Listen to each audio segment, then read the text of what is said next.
I'd like to welcome Jessie Panazzolo. I'll give you a bio right now. So Jessie Panazzolo is a conservationist, founder of Lonely Conservationists, and author of the book, How to Conserve Conservationists.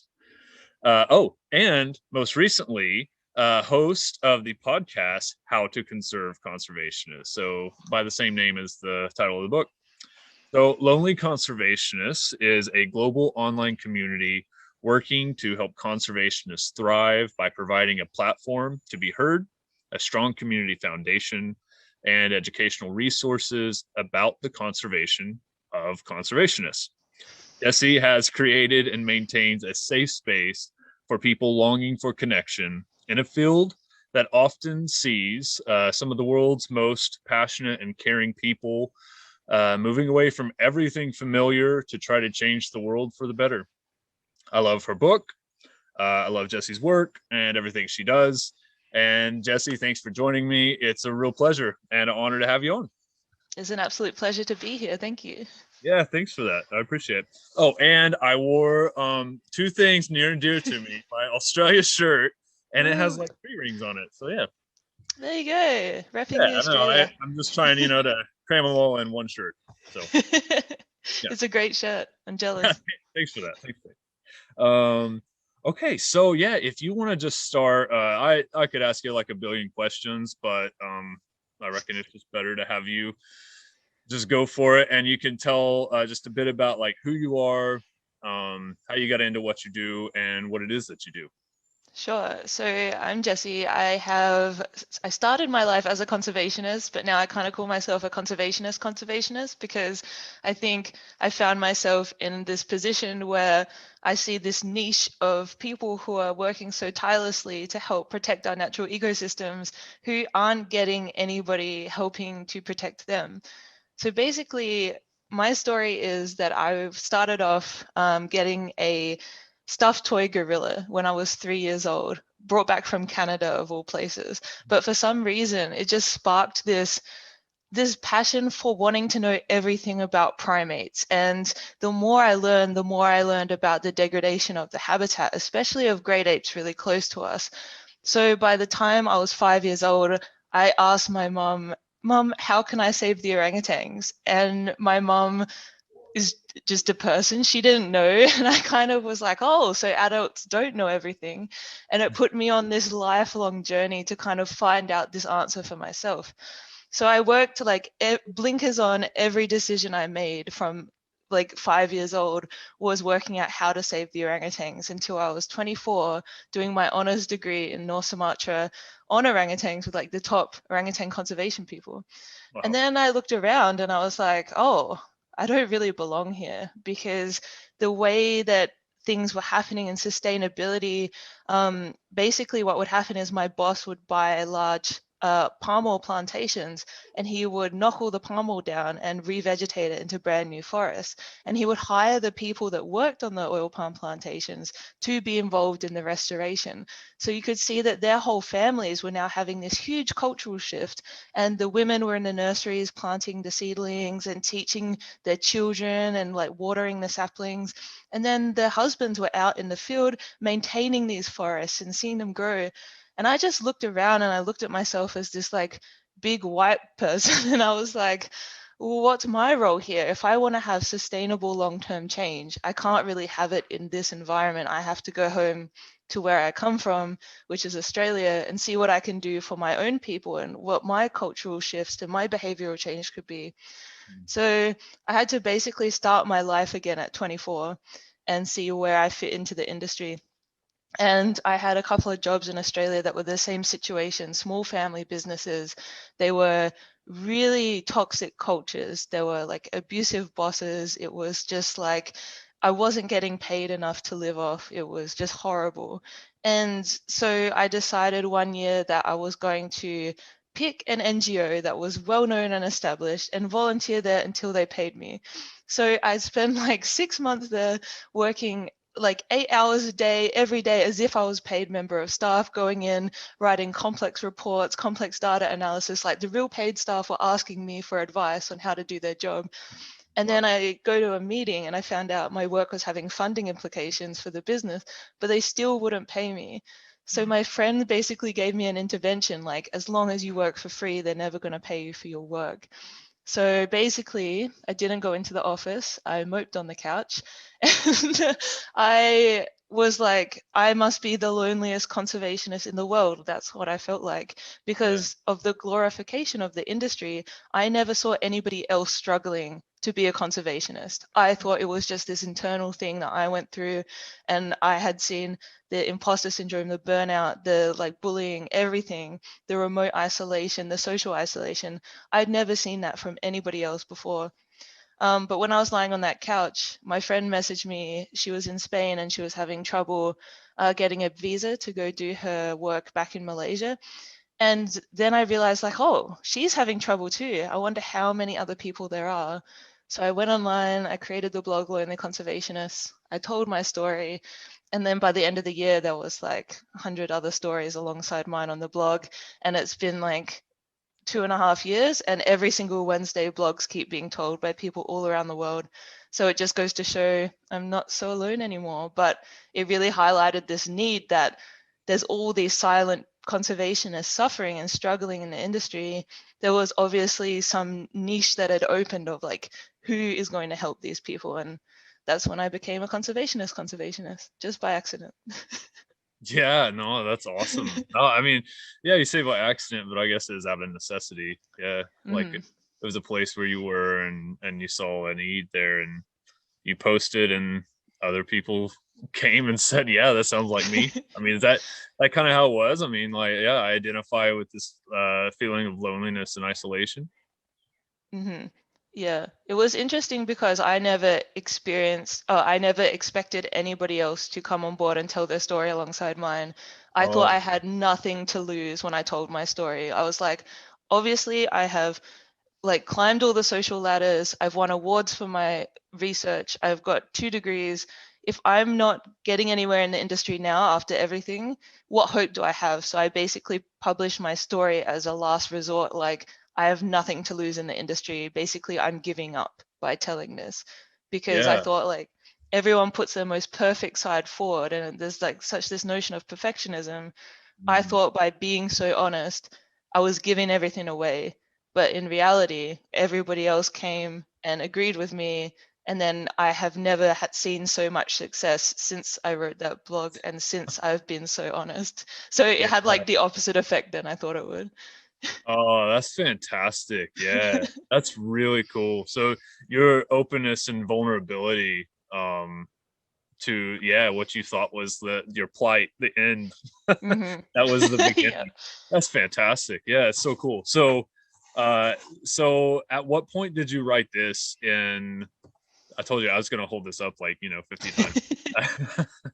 But at what point were you at with the blog and with people's stories coming in? Did you decide to write that? Mm-hmm. So last year, Melbourne was in 200 days of lockdown. So we couldn't leave our house for more than 1 hour a day. We couldn't go beyond 5 kilometers of our house. Like, it was a very strict lockdown. Yeah. And it basically meant that I had to spend like, because we had the bushfires in the start of the year as well, which meant that it was like too toxic air pollution to go outside. I'd basically spent a whole year inside. And it was cool because like the world shut down. I had all these opportunities to speak in different countries that I never could before because like I didn't have to travel there. But it was this point in time where I had a lot of time to think and reflect. And I was basically getting really frustrated with trying to communicate with people on social media because I felt like no matter how much I put out information, people were only getting little bits at a time. And I felt like I had a cohesive story and really important information I wanted to get across. But in the way Instagram or blogs are set up, nobody is getting the whole story unless they had followed every piece of content I had put out for like 2 Yeah. years, which is like unrealistic to expect everyone to have done Yeah, to that. catch up. That Yeah, to catch binge up, binge exactly. reading like eight seasons there. Yeah, so for me, it was in my mind, I was like, I need to write everything down, even if this flops as a book and I never publish, or if it does publish and nobody buys it, I have this cohesive Yeah. document of all of my thoughts in order. And even like I was thinking it would help me to do projects in the future, having this structured, ordered, like document of my thoughts.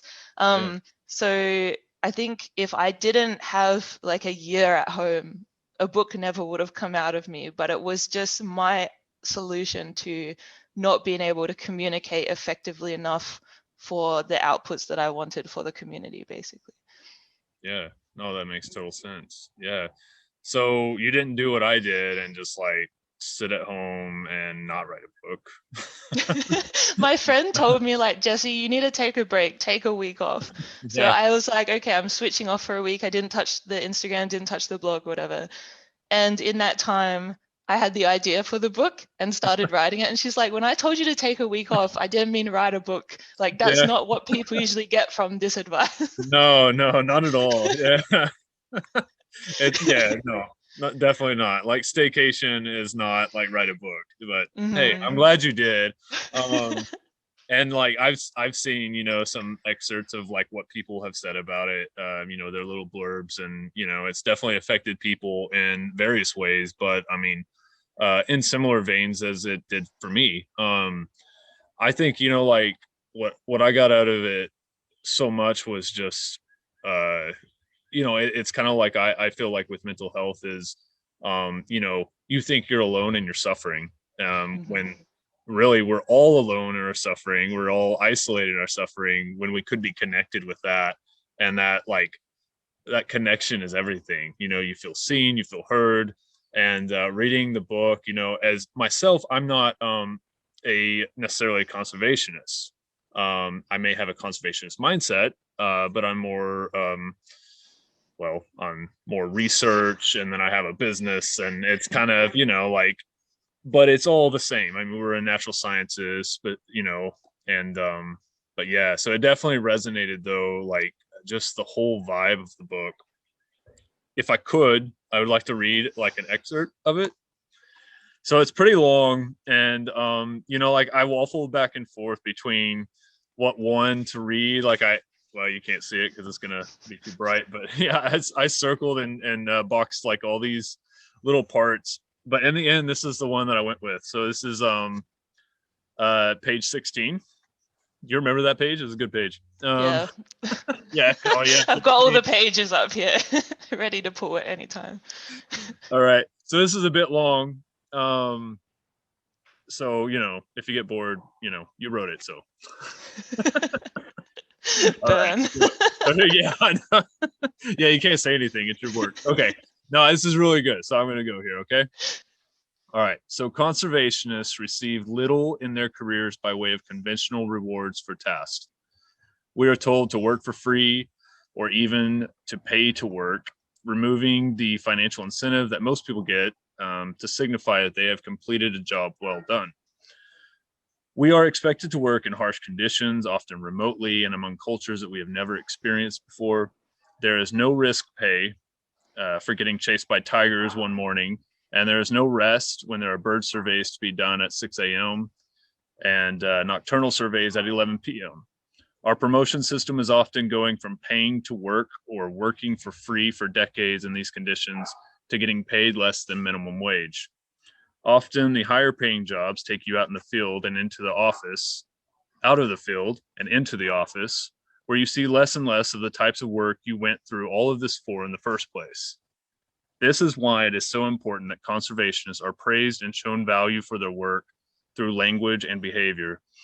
If the only gratification you get from your job is seeing your study species of nematode survive another day, life can be pretty grueling when your friends and families don't know or care about what a nematode actually is, or even why you care about its survival so much anyway. So I know that may be like a bit odd of a section to read of all this, but like for me, it struck so much, like in one go. And you know, you talk about like people that are conservationists. they have a certain mindset that I think at some point in there you wrote like it's kind of an innate, like, we're born to like save the world, kind of thing. And a lot of people don't get that, like even friends and family. So like, that was one thing that really resonated for me is I'm a bit of the black sheep in my family in the sense that, everybody kind of strove towards your traditional normal jobs. And they didn't go out and try to think of how they're going to solve the world's problems and that kind of stuff. But yeah, I think, like, is that a recurring theme that you keep hearing from people? Is that, I don't know. I don't know where I'm going with that, I guess. Well, actually, I took some data on the first 70 blogs that people had submitted because, like, this little scientist in me is like, there has to be some information here. And I looked at how conservationists feel, and it was so interesting because the top emotive language that we use in all the blogs was love. We obviously love what we do. It's like this passion. We love the plants, we love the animals, we love everything about what we do. The second two equal ones were sadness and feeling challenged. So it just goes to show the dichotomy of like how much love we have for what we do, but also how sad we can be doing it and how challenging it is at the same time.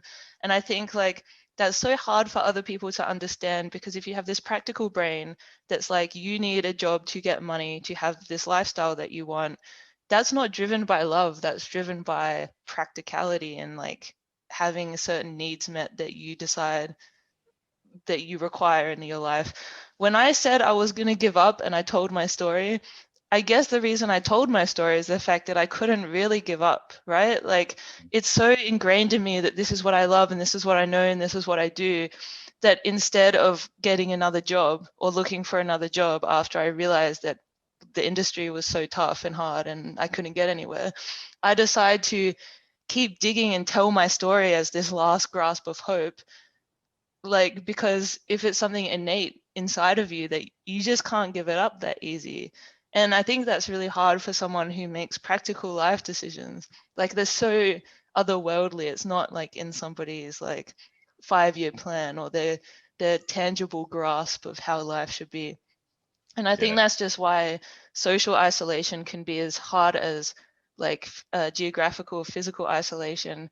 Because if you're in a group of your family and friends and you have to keep justifying yourself and justifying your decisions all the time, that can get so exhausting, and it can almost make you feel like you're doing something wrong, you're a bad person, you should be doing other things.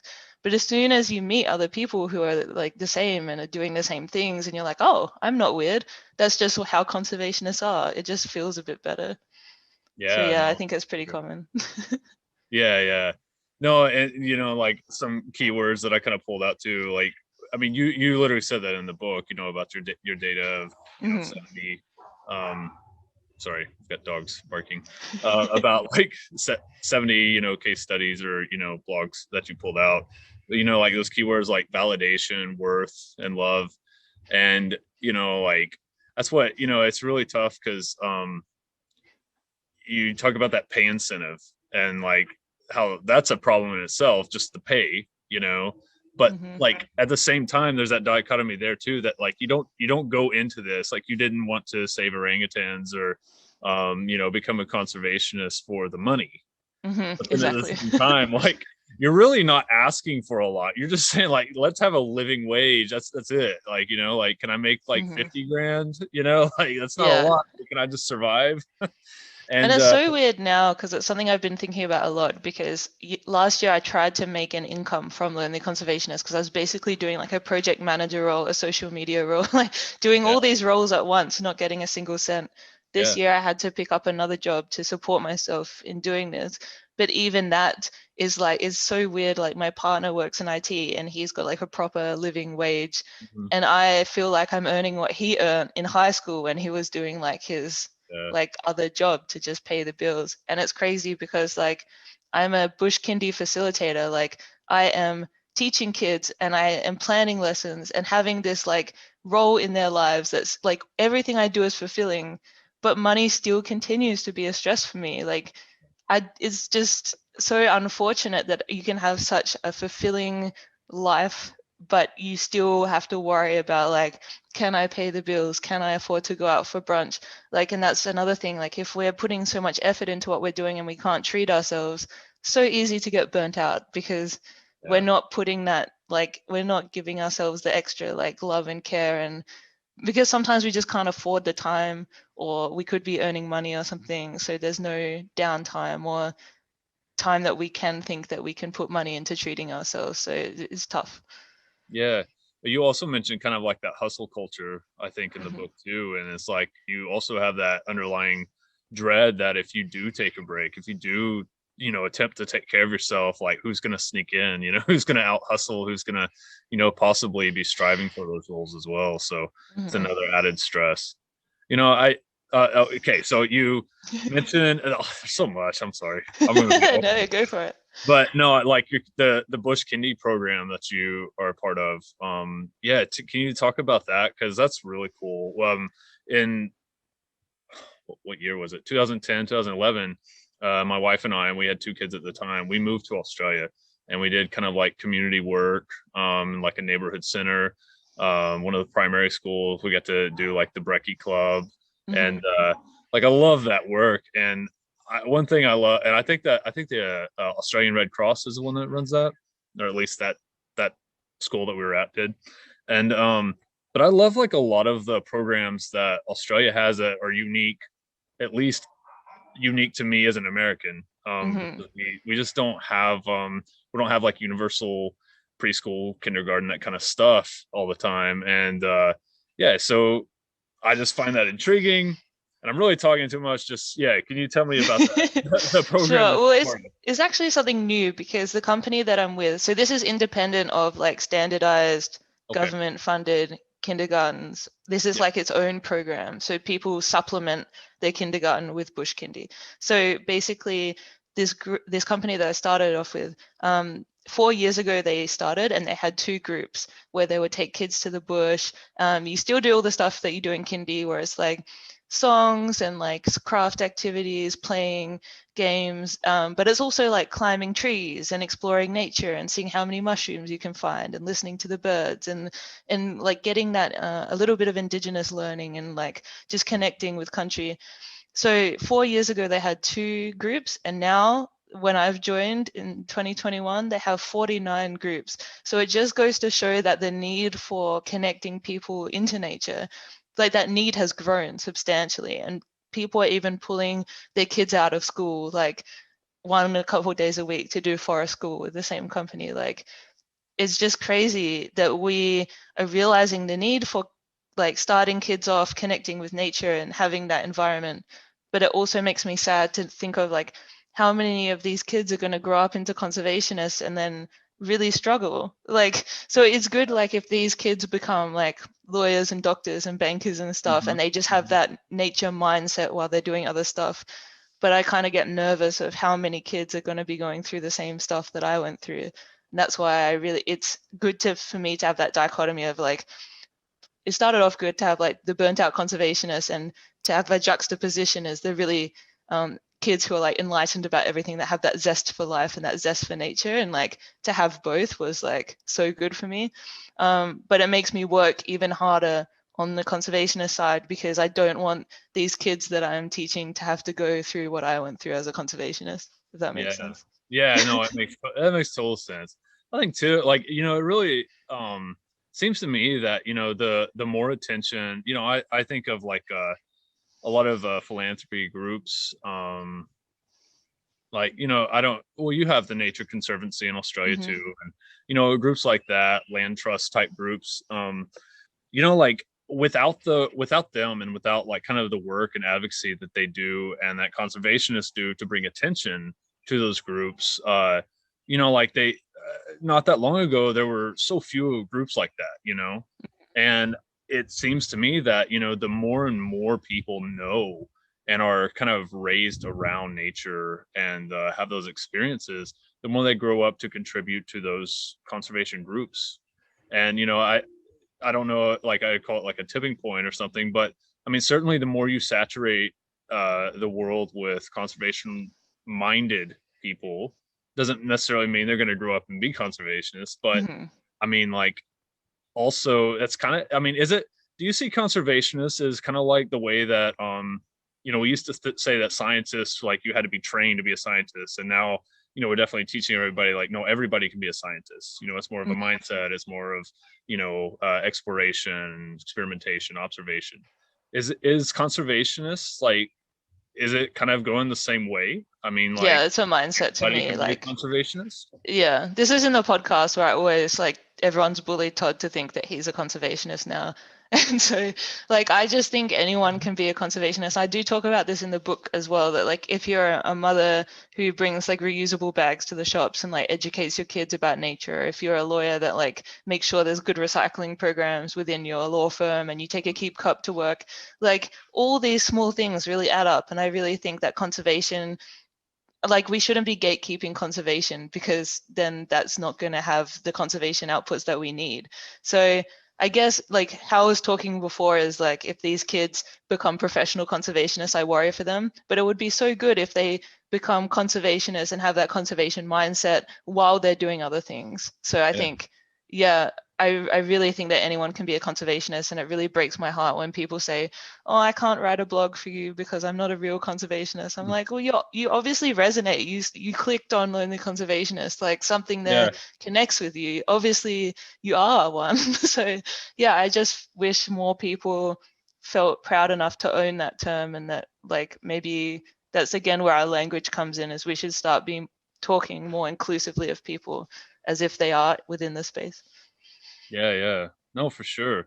I just think, like, maybe it tips that scale whenever you have all these kids growing up, and instead of being lobbyists for the, big oil and gas, they're lobbyists for, those conservation groups and those efforts, right? Like, Yeah, be exactly. lawmakers, be legislators that, yeah, you don't have to necessarily be in the Green Party, but I mean, wouldn't it be nice if you make, like, Republicans and Democrats alike, or labor and liberals, alike, like, make them a little more like the Greens, they, they Yeah. don't have to be that, but if they could have just that, that land ethic and those values, that's Yeah. awesome for sure.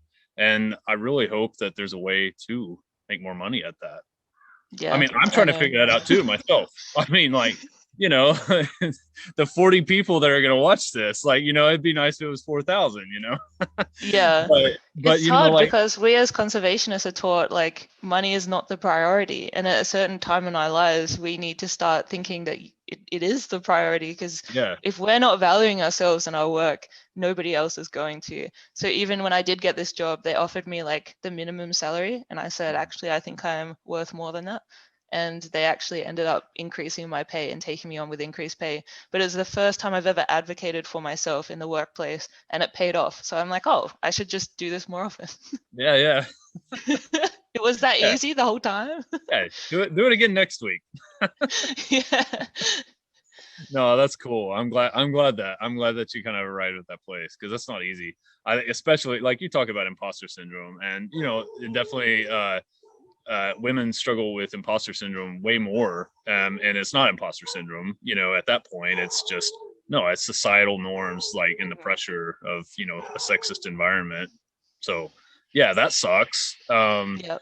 But and there's a lot to overcome there, and reaching parity, and pay gaps and all that stuff, for sure. What did But you think of my sexism chapter? I'm just interested to know, as a man reading it. oh yeah, no, it's really good.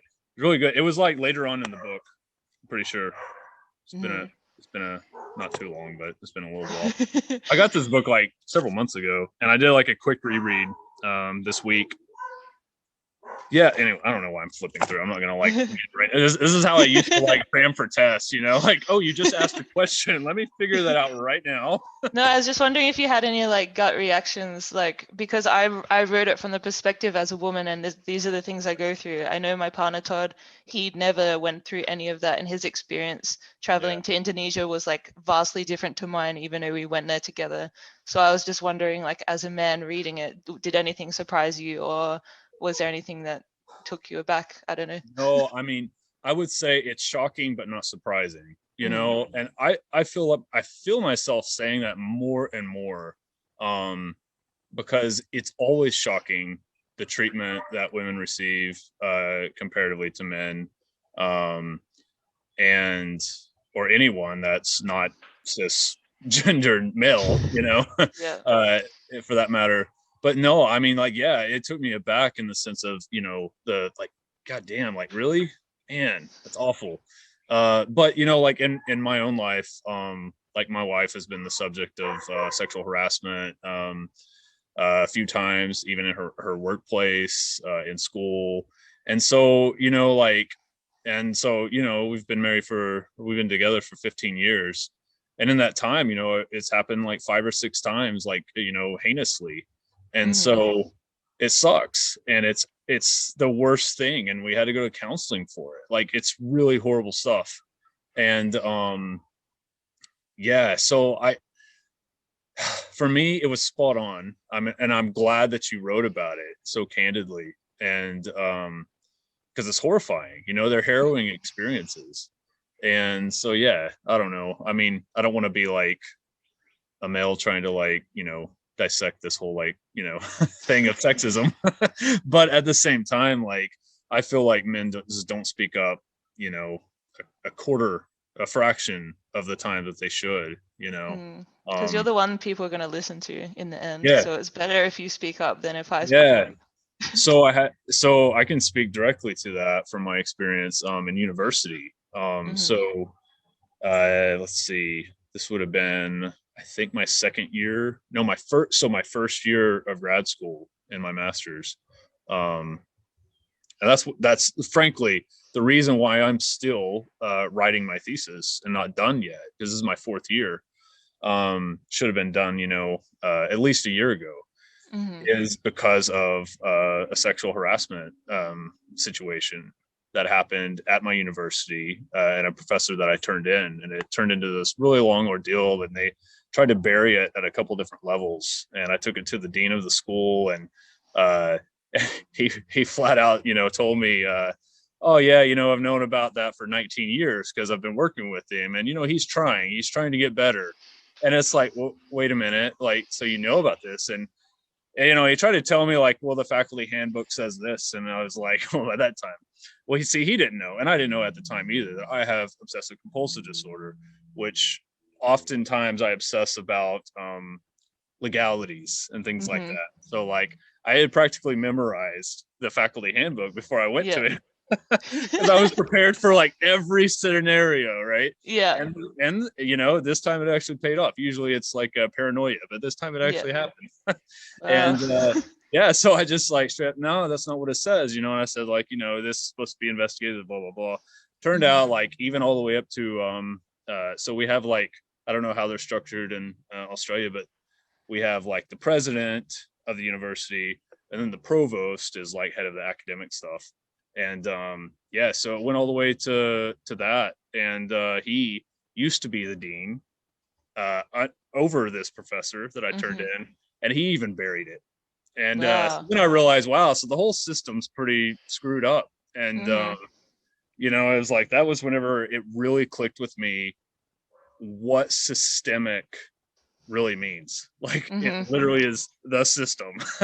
And it's crazy because you get that because you went through it and you saw it at every level, but there's not going to be many other men that go through that time and effort to, like, discover and uncover everything that's happening in this system. Absolutely. And what was so insane about it to me was I know of professors, students. Sorry, hang on, bub. And occasionally this happens. I get interrupted all the time. Sorry. I had so many people come to me and tell me, like, oh yeah, this is chronic, like, and it's always heinous, it's always serious, it's always like this and that. And but yet, like, I said, well, like, has he not been turned in? And some people say, yeah, it's been brought up, but, like, no one ever took it seriously. And I had a professor tell me that the reason why this is actually being investigated and it's taken serious, and he kind of got a strike by his name, and had a file made for him, but I'll go take some training and do better, kind of that was the end result. But yeah, the professor told me, like, I'm so glad you did this, because it really took a white man in his 30s to get this to happen. And that's the stark reality. So Yay. having said all of that, so I love reading stories where people are candid about these experiences, um even though it's dreadful, but it's got to be in there. And so I'm glad you didn't really pull. I mean, yeah, I know you could have said a lot more, but yeah, I thought it was right on, and something that I know from your blog, um and the book, that yeah, these are not uncommon experiences for women. Well, thank you so much for like going to the effort for fighting for that case as well. Like, I don't know, I just wish more people were like you and did that, because if more like grown white men stood up for Yeah, things that were impacting other people, things would be fixed a lot faster. But it's sad that that has to be the case, but it yeah, is. So like, thank you for doing that. yeah. No, no. I feel. I mean, it's a privilege, literally, to be able to do it. And yeah, so it's just something I've always done. I have a Hmm. mom and two older sisters, and I was like, I grew up seeing women just get tread on, you know, Hmm. and the harassment. So yeah, I think that impacted me from a young age. Nothing like Yeah. childhood trauma, to to make you a fighter. Yeah, exactly. And there's Yeah, weird, like, I did all that investigation when I found out it was happening to men too. Like, when I found out men were impacted yeah, by toxic masculinity, I was like, well, if nobody's benefiting from this, then like, why is nobody doing anything about it? It was just so yeah. bewildering to me that it was not just like women and minorities that were impacted, like literally everybody is.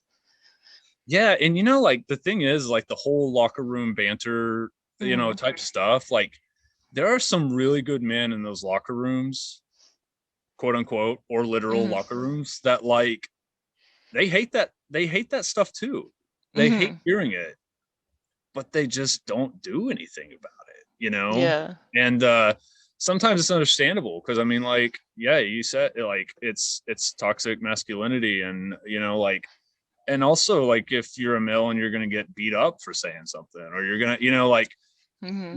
I get why people don't say things, but that doesn't make it right, Yeah, for sure. and yeah, I just think, like, we got to take more beatings, because the women are taking all the beatings. Yeah, because I guess for men it's like you go down a few notches on a social rung if you don't like Yeah, laugh at this joke. But for women it's like so much more severe.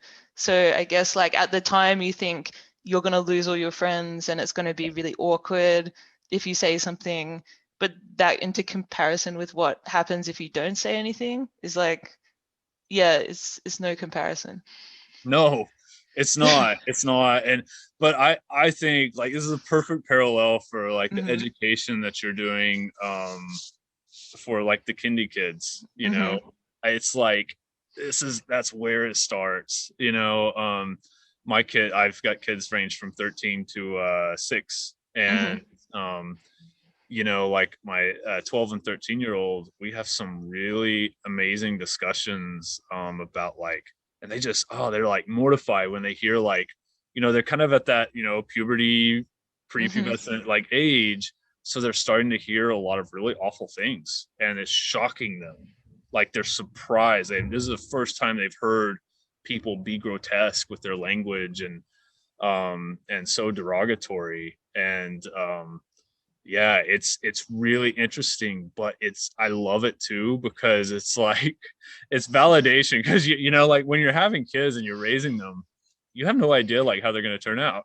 Hmm. I still Exactly. don't, right? I still don't. Hmm. 13 is really young, but, like, I'm so impressed, because, like, they can't handle that, like, or Hmm. it's not that they can't, they don't tolerate it.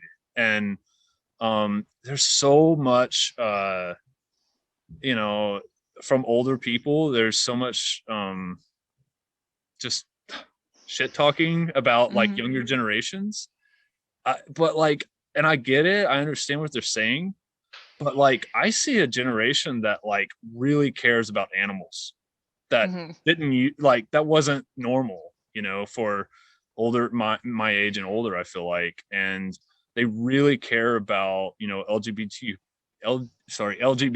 plus, and indigenous rights and people of color. And like these were topics like like I saw Rodney King on TV, or at least replays of it as a kid, and like that just confounded me. But kids now, like my 6-year-old, he gets how awful this is. Mm-hmm. So I feel like with the conservationists, you are working at healing and conserving people who are in the struggle because they're just Mm-hmm. too old right now where Yeah, society exactly. is.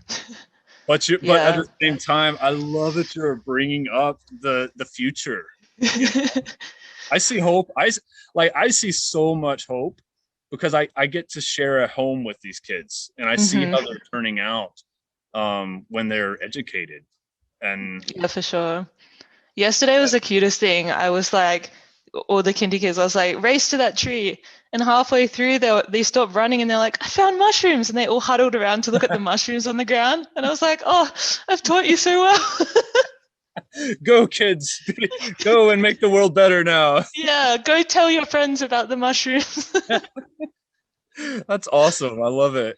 I I bet know. you I'm have like, stories like that are so great if all they're the time. sprinting through life and they can literally stop because they noticed a mushroom and stop to appreciate it, like Yeah. how much better would the world be? Yeah. I mean, what a great allegory. I mean, like that is like yeah, past generations, like, capitalism, like go, you gotta win, you gotta be the best and Hmm. dominate, get the gold. And now, you got kids that are like, I'd rather look at mushrooms. Yeah, I know. They chose the mushrooms over winning the race. So we have some progression in society, I can say. Yeah, absolutely. That's beautiful. I love it. Let's just pretend that that's really how it's gonna all end up. Yeah, okay, that's the only coping mechanism that Yeah. we have at the moment. Yeah. Yeah. But yeah, we're just gonna all dissociate and just pretend that that's how it's all gonna happen. I think it will though. I really do. I mean, obviously progression is slow, but Hmm. yeah, I see a lot of Well, hope. and even like somebody just messaged me and they were saying that they told their boss that they were really struggling with all the work and they're an unpaid intern. And their Mm. boss was like, well, you're obviously not fit for conservation. And I was like, what? Like I've seen this behavior. I've never heard anybody explicitly say it before. But then Wow. I realized like this person came to me to tell me that story, which means they know there's so many other people that feel the same, which means they don't think that this boss is reasonable. In my experience of that Yeah. happening to me, I thought I was the only one that felt that way. And so that boss had so much more power over me. So I Okay. think for me, it shows like the benefits of lonely conservationists is that these people, when they experience this bad stuff, they no longer think that they're the only ones going through it and that that boss is like the keeper of all the truths about the industry. Yeah.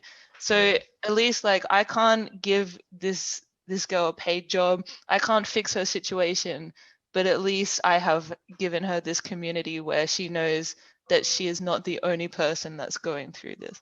So that gives me hope for the future that there is some kind of awareness that you're not as alone anymore. And that's kind of beautiful in the end. Yeah, no, it's absolutely beautiful in the end. I love that. Yeah. I mean, like what you've done is just create a community where before like people were all in like these cubicles, they didn't realize they were in the same room. Yeah, Yeah. exactly. Yeah. And like now they can meet at the water cooler of I'll stop with metaphors, but you know what We've I all mean. opened the doors. We see all the other people. Yeah, I love it. Like that's so great. Like the great and powerful Oz is not so great, you know? Hmm. Yeah, like there you can just like yeah, have some empowerment yourselves. That's Yeah, fantastic. and imagine like when all of us lonely conservationists become the people that take the leadership management positions, what Yes. kind of shift that can cause. That's what Yeah. I'm hopeful for. Yeah, and but like I mean there's so many in the boomer generation that are they're on their way out. I mean, they're not Hmm. far. And and as more and more and I have seen that like I actually had a job interview with a Nature Conservancy post, and I was struck by like, oh, they said, well, first you'll interview with this person, then it will be and I look at these people and they're young, you know, Yeah. maybe younger than me, and that's fine. That's great. I prefer Yeah. that. And uh but like I'm seeing that already, that these like 30, 40 somethings are getting in, and yeah, so hopefully like the kind of the old gatekeepers and stuff, yeah, who Yeah, knows. that's every interview I do. It's like, what can we do? It's like, wait for the old people to die, which is like very morbid, but it's like kind of true.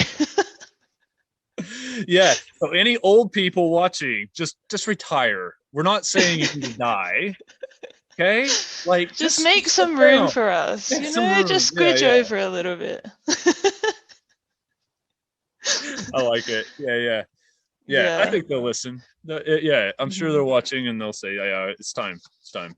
They'll reach out to you. Yeah, well, I don't want to stereotype all old people because obviously, like, No, we all had these amazing mentors and people that were yeah, like there for us. But I think there's just a trend in the conservation industry and even like across most industries, we all got degrees thinking we'd get jobs, but nobody left their old jobs for us to move into. So we're all just hanging around with degrees, and that's not restricted just to conservation.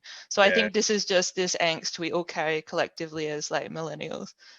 yeah. No, yeah. I think you're right. I think you're right. Hmm. Yeah. No, there's a lot of hope for sure. Okay, how about some questions? Okay. This is like not necessarily my favorite, but it's also my favorite time right Okay. here. Okay. So, what is, and I know you studied animals, but you also Hmm. study ecosystems, right? So, what is your favorite tree?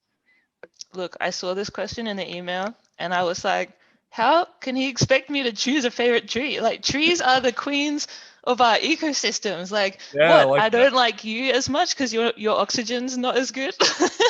Like, I can't pick a favorite tree unless like I can have a least favorite, which is maybe like invasive species of tree. Yeah, that's But I fine feel too. like yeah, I was like climbing trees, but I'm like, nah, but when I go into the forest and there's those really tall ones that make me feel Yeah, really tiny. And then I was like, oh, but then there's the really cute small ones that have all yeah, the yeah, the fruits. shrubby ones.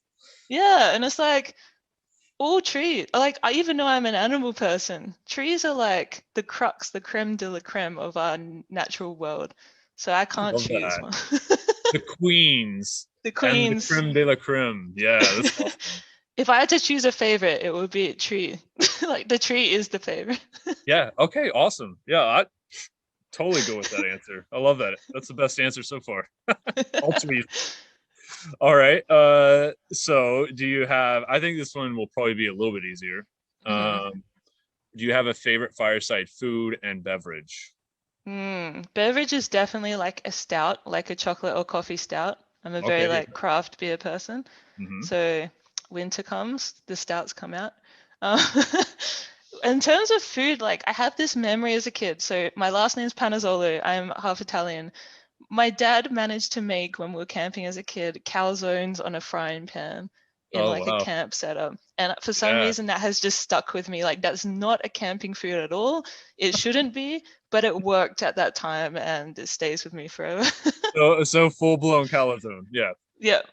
Yeah. Nice. Nice. I'm a bougie person. Like, what can I say? Very bougie. Yeah. Actually, a guest that I had on, Grant Harley, he's a dendrochronologist, and they posted. You might look him up. So Grant Harley, Hmm. University of Idaho. He apparently is like this like guru around the campfire, and yeah, makes like amazing camp meals that don't look campy at all. Like he's got like all these mushrooms and mushroom sauces and Hmm. like marinades and whatever. I don't know. I haven't been camping with him yet, but yeah, I'm going Maybe to I just should now. Like, because food's my yeah, I love know. language. So take me, Yeah, take me camping. yeah. You come to the states, and we'll go up to Idaho. All right, Okay. it'll be worth it. Okay. If there is one thing that you want people to know most about what you do or why you do, like kind of your Hmm. innate purpose, this is a little bit easier for you. A lot of times it's like a scientist who's like, I study like fruit flies or something, or Yeah. whatever. I haven't had anybody study fruit. I don't know why I said that, but you know what You I mean. should now. You should get, there's Yeah, so I'll many have to fruit fly seek them people out out. there. Or, yeah. So like, what kind of is your purpose, your drive, and your mission? I think like what I said before about you got out of the book that you didn't feel alone. This Mhm. girl who like her boss was like mean came to me and she didn't feel alone. I don't feel alone now. I have lonely conservationists. I think just we need to not underestimate the importance of community, empathizing with each other, and standing by each other, because especially like when COVID came, luckily like Lonely Conservationists had been around before then. We suddenly had this community that meant a lot of people in, even though we were physically isolated, we didn't even feel that socially isolated anymore, because we were already in remote locations. Like we were already in the middle of the forest by ourselves. Being at home is not that different. So I think if I could leave like one legacy, it would just be this safe space for people to not feel alone anymore, because that's the whole reason why Lonely Conservationists exist, is because I felt like the loneliest conservationist in the world, and I don't want anybody to have to feel like that ever again. I love it. That's so good. I don't even want to talk after that. That's just so good. But I did. Okay, so if you could go back in time, what would you say to teenage Jessie? Well, this is very poignant because remember the Tumblr days where everyone had their Tumblr blogs? Oh, yeah. Yeah. So I just found my old Tumblr and I looked through, and there was posts from like 2017, and I had hope, like I put all my goals on there and I hoped that things would get better for me, and I'm like, things are looking up. I know in that year I didn't achieve any of those goals because of like the way opportunities were just dangling carrots and like things never actually came into fruition. And it wasn't until this year that I finally feel like secure in what I'm doing and that I have like this purpose that I can live. And I felt so sad for Jessie that she had to go like 4 more years, or like 7, 18, 19, 20.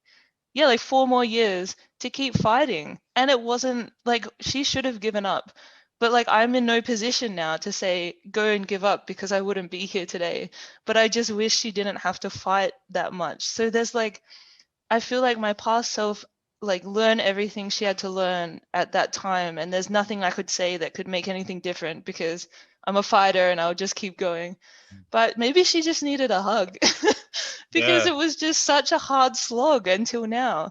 And I just feel so sorry for her. Like I literally started crying when I read it, because I knew that time when I thought I had all these goals and I was finally getting somewhere, it still was 4 more years before I actually felt like I'd got somewhere. So yeah, it was just, I don't know. I'll just give past Jessie a hug. She needs one. Yeah, no, that's good. You tapped into that pain and found yourself, but I'm so glad that it's worked out. Yeah. Yeah, me too. Um, Otherwise, I don't know. yeah, you don't want to stay there. Yeah. Yeah. Okay, so this may be along the same vein, but if your older future self, who doesn't exist yet, could come back to you where you are now, what do you hope that older Jessie would be able to say to you now? You're rich, bro.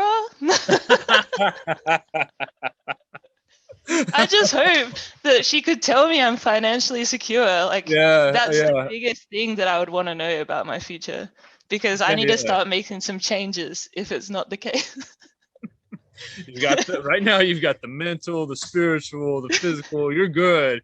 You just need that financial piece. I know. It's like, but it's such a big piece. Like I think conservationists, when they're young, underestimate how big that piece is. So we don't focus on it at all. All those years of working for free, paying to work, then all of a sudden it's like, oh, do you want some security when you're older? Like you might not want to be renting when you're retired and you can't afford to do it anymore. Like you might want property. You might want to think about your future. And I'm like, oh, like aging sucks.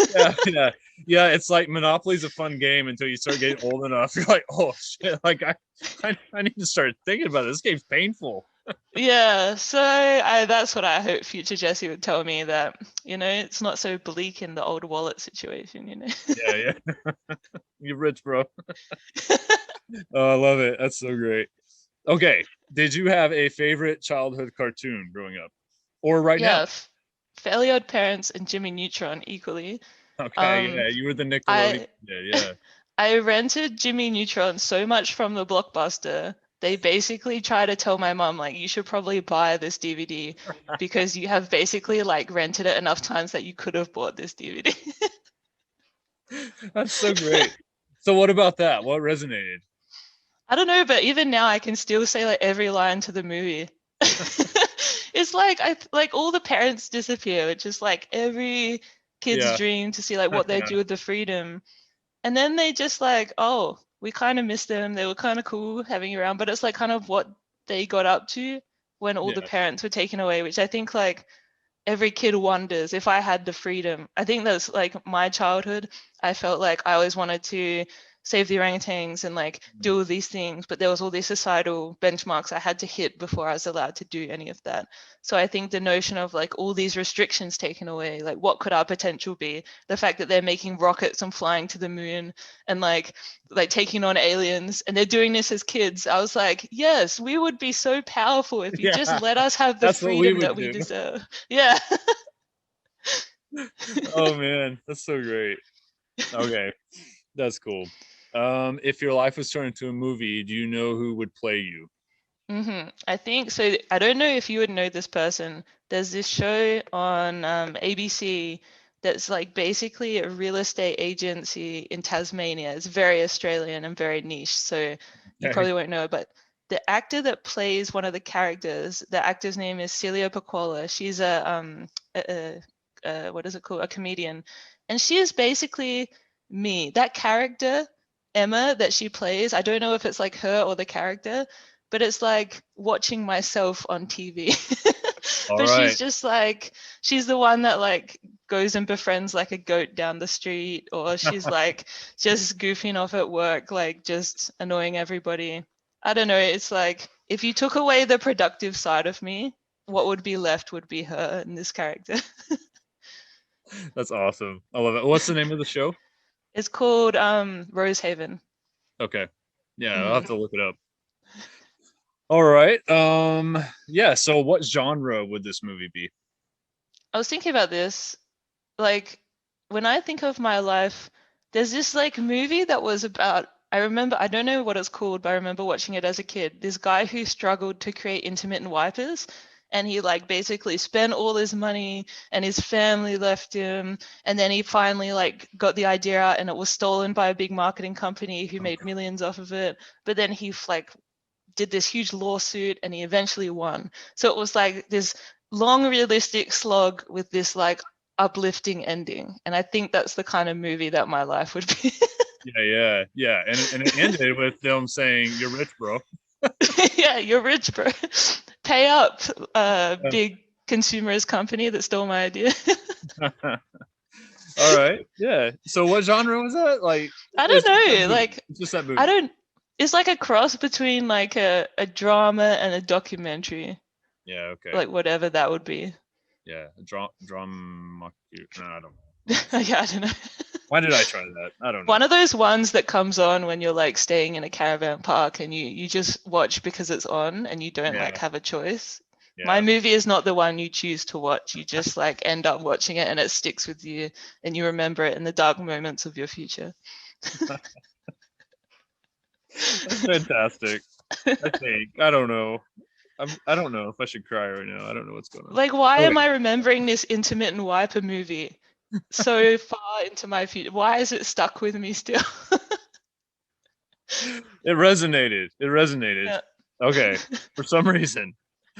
All right. So if you had to be a tree or plant, what one would you be? I guess like maybe a succulent because I'm just like, not the best looking, but I'm pretty resilient.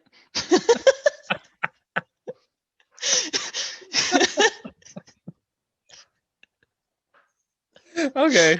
All right. That's cool. Okay. All right. You'd be a succulent. All right. Cool. That's fantastic. Oh god. We need a part two. I already can see this happening. Okay. So if you had to be an animal, what one would you be? A gibbon for sure. They're my Yeah, favorite. gibbons are so cool. They're just like arms for days, cuddling all Yeah. the time. Like one time I was working in a gibbon rehabilitation center. I'm like, where's all the teenage gibbons? Like the cage looked empty from eye level, and I look up and they're all snuggling up the top in their pairs. And I Oh. was like, just to eat fruit and to sing and to snuggle, they take all the best parts of life, and that's what they Yeah. do. Yeah. No, that's awesome. My we got my daughter when she was like 2. She was walking, but still tripping. Yeah. When she go too fast. But we got her little gibbon, and it had Velcro on its hands and Mm-hmm. and feet, and so like she would always wear it like around her chest, and it was the cutest little thing. Yeah, we love Oh. gibbons here. Yay. All right. Okay. Do you have a favorite scientist? I my favorite scientists are like the extras. They're never the main characters. It's always the people who I'm like talking to that nobody knows, but their stories stick with me the most. Like the mums that make me a cup of tea and we're having a chat, or I'm planting trees next to someone. Like one time in a restoration job, I was planting trees with this Sudanese guy, and he was talking about when he was a kid. He was like they had nothing, but they had this dumpster outside of a hospital that they would dig up medical waste, blow up surgical gloves, and kick it around like a football. And this is all like bare feet and everything. And I'm like, the fact that you're here today, it really amazes me. But Yeah. like the fact that we ended up in the same place planting trees, and to see like how privileged my life was compared to his, and like how resilient he had been, and like he fought to get a better life for himself, that makes me think that like the things that I might think are impossible, maybe I'm just not trying hard enough, or maybe I just need a better perspective on the resources and the privilege that I have. So it's always those small moments of conversation that really stick with me from scientists, not like a big David Attenborough or a Jane Goodall. I think it's the small extra characters that really inspire me the most. Yeah. Oh, that's great. I like that. So who's been most influential in your life, personally, professionally, or whichever? I think just those same people. Yeah. Like whenever I talk to somebody, like I have a friend Nyla who we started the Shokandi Women Empowerment Project together. She was facing the struggles I faced in North Sumatra, but she lives there permanently. So to have like my struggles be matched as a woman who like exists and lives in North Sumatra and has a family there, and like what I dealt with for like 6 months, she deals with every day. Yeah. Yeah. So yeah, just like people like her, and the fact that we can work together and exchange cultural information, and people who can teach me something that I didn't know about myself or give me a new perspective of the world.